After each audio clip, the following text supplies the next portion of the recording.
Je dois admettre que le livre que nous lançons aujourd'hui, Ces mots qui nous libèrent, est un des plus émouvants que j'ai eu à publier. Je ne pense pas d'avoir tous les mots nécessaires pour décrire le courage et la volonté de dire de Colette Dorion, qui nous raconte avec une grande franchise des faits vécus par elle et sa famille. L'histoire m'a ému. Et quand j'ai écrit la préface, ça m'a un petit peu déstabilisé parce que je me disais, qu'est-ce que je peux écrire? À un moment donné, c'est venu tout seul en me disant, ça fait quand même un certain temps que c'est arrivé. Il faut aussi peut-être penser à autre chose. Dans le sens que tu ne peux pas l'oublier, mais tu dois quand même vivre.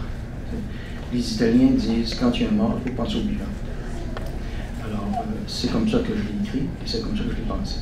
J'aimerais maintenant vous présenter une intervenante de la Calax, Mme Estelle Caron. Le titre du livre de Colette Dorion, quand elle dit « Ces mots qui nous libèrent », mais on trouve un profond écho en moi parce que, étant donné le travail que je fais auprès des femmes victimes d'agressions sexuelles, souvent on pense que pour aller mieux, il ne faut plus penser à ce qu'on a vécu de traumatisant, il faut donc oublier. Je crois au contraire que reconstituer l'histoire d'un trauma permet une libération et une réelle reprise de pouvoir sur sa vie. On a tous un rôle à jouer pour contrer les agressions sexuelles. Une façon simple d'aider, ça peut être justement de lire à ce sujet-là un peu, de connaître un petit peu plus le sujet. Ces mots qui nous libèrent, c'est maintenant un livre. Officiellement, c'est un livre qui est lancé aujourd'hui, mais certains faits qui sont racontés dans cet ouvrage feront bientôt partie d'un documentaire. Depuis maintenant plusieurs mois, ou peut-être devrais-je dire années, le réalisateur Stéphane Parent travaille à produire un documentaire sur la disparition et les événements mystérieux entourant les affaires criminelles et le décès de 7 jeunes femmes, dont Joanne Dorion. J'inviterai maintenant M. Parent à venir nous parler de son film actuellement en préparation. M. Parent. C'est un documentaire, en fait, qui regroupe 7 femmes enlevées et assassinées dans les années 70 dans la grande région de Montréal.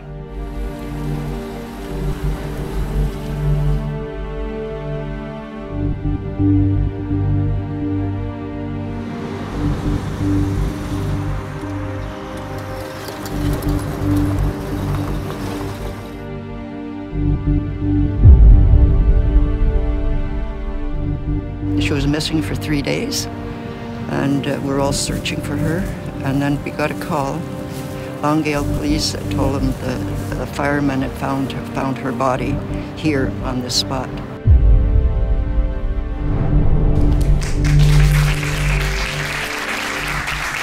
Enfin, j'aimerais maintenant, en terminant, vous présenter une femme extraordinaire pour le moins, avec qui j'ai eu le plaisir de travailler pendant ces derniers mois. Son témoignage et sa complicité tout au long du travail d'édition a été pour moi une belle leçon de vie. S'il vous plaît, accueillons l'auteur de Ces mots qui nous libèrent, Colette Dorion.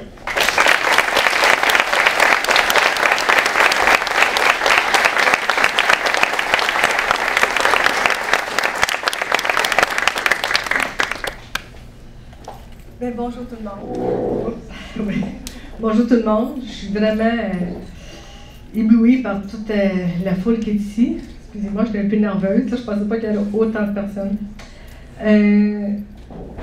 Je pense que écrire un livre, ça demande beaucoup d'aller fouiller au fond de nos émotions, surtout un livre de faits vécus.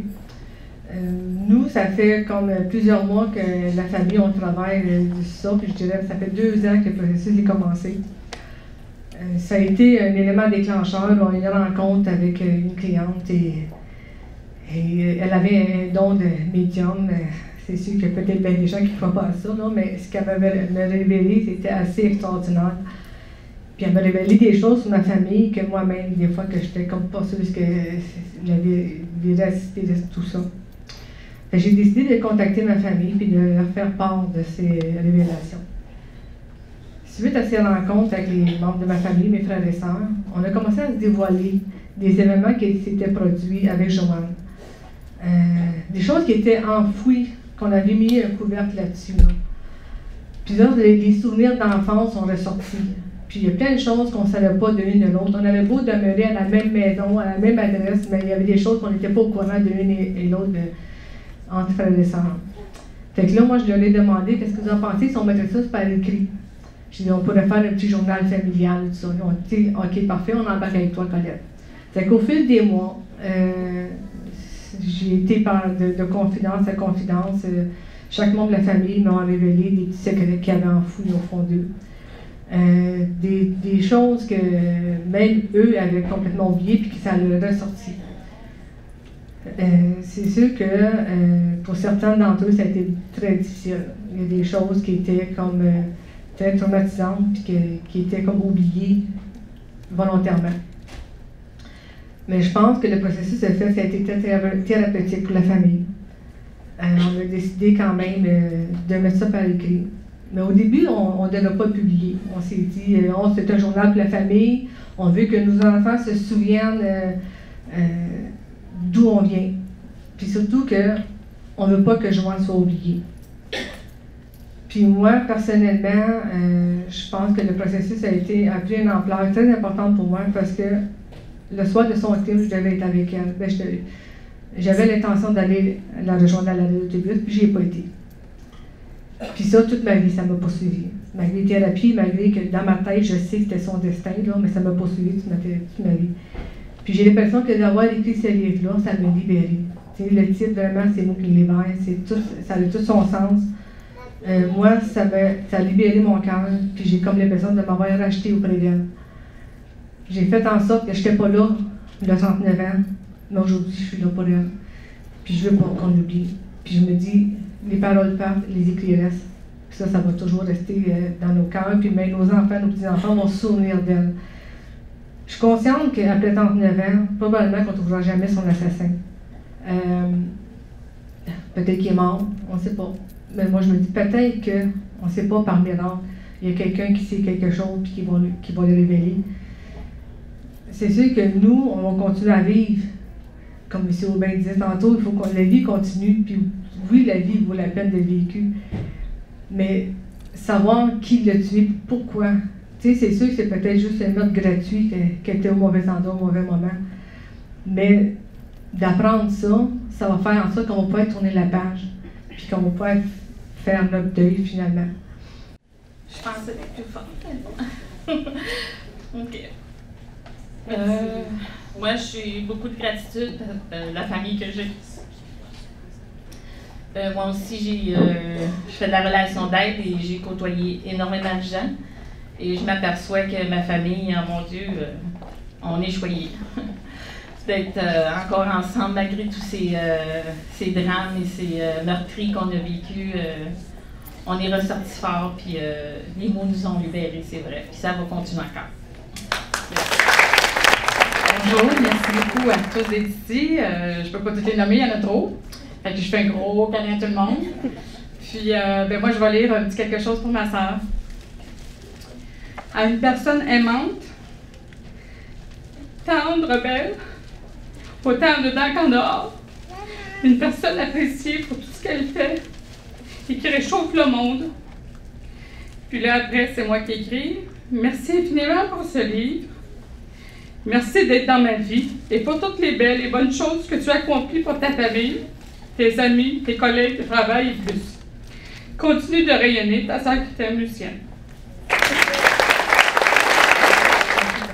Alors, bonjour tout le monde. Merci d'être venu en si grand nombre. C'est sûr que pour nous, c'est vrai qu'on boucle une boucle, mais ça fait prendre un moment qu'on essaie de la boucler, fait que c'est difficile.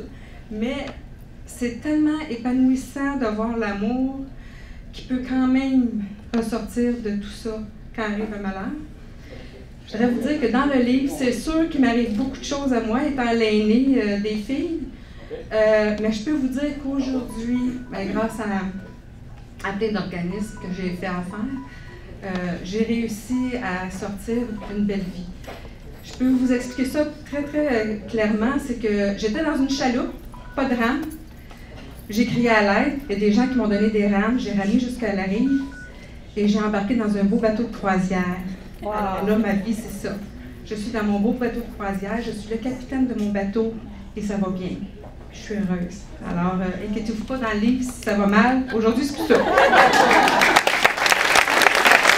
les fleurs rouges, c'est tous les membres de la famille pour remercier Palette et c'est notre amour.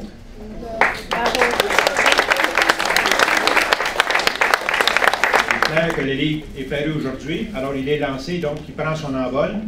Et je suis très heureux aussi d'avoir qu'un film, un documentaire va poursuivre dans cette démarche-là. Alors, je suis sûr que M. Parent, ou moi-même, ou toute la famille, des gens qui auraient des informations, les canaux sont ouverts. Alors, je pense que c'est un beau message qu'on lance aussi aujourd'hui. Et encore une fois, merci à toute la famille de Lyon. Merci Palette. Et bon livre. Merci.